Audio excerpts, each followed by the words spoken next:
आपण जी काही मोठी माणसं आणि महान माणसं पाहिलीत, त्यांच्यात आहे ना एक क्वालिटी दिसते. हे लोक नवीन शिकण्यासाठी नेहमी रेडी असतात.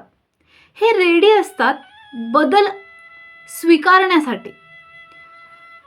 कोणतीही गोष्ट आपल्यात कमी आहे हे जाणून घेण्यासाठी उत्सुक असतात. आणि एकदा जर त्यांना कळलं की ओके, माझ्यामध्ये ही कमी आहे, तर ते स्पीडली ती गोष्ट पूर्ण करण्यासाठी धावत असतात.